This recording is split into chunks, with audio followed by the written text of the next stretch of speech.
이번 방문에 대해서는 중국이 아직 철저히 함구하고 있어서 알려진 게 많지는 않습니다.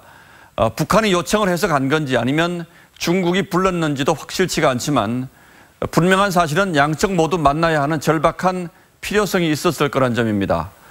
중국으로서는 한반도 문제를 논의하는데 소외되는 이른바 차이나 패싱이 걱정됐을 것이고 북한 역시 미국과의 협상력을 높이기 위해서 중국과 손을 잡는 모습이 절실했을 거란 건데 그렇다고 보면 둘 사이에 어떤 거래가 있었는지가 앞으로의 한반도 문제에 대한 새로운 변수로 등장했다고 볼 수도 있습니다.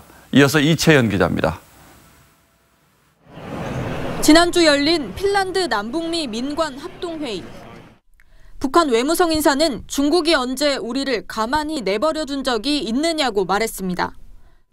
한 참석자는 북한이 미국보다 중국을 10배는 더 미워하는 것 같았다고 전했습니다.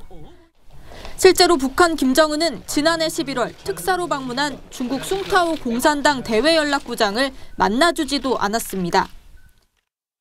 갑작스러운 북중 관계 변화는 미북 정상회담을 앞두고 서로 다급한 탓이었습니다. 북한은 미국의 압박에 맞서자면 중국이라는 후견인이 필요했고 중국은 한반도 정세 변화 과정에 소외되는 상황이 불쾌했습니다. 역사적인 교훈을 봤을 때 북한이 북중 동맹 관계가 유효하고 중국이랑 후견인이 있으면은 한국과 미국과의 북미 협상에서 좀 더 레버지를.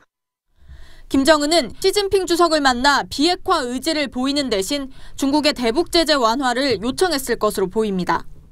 미북 정상회담을 앞두고 북한과 중국의 공동 대처 방안도 논의했을 것으로 보입니다.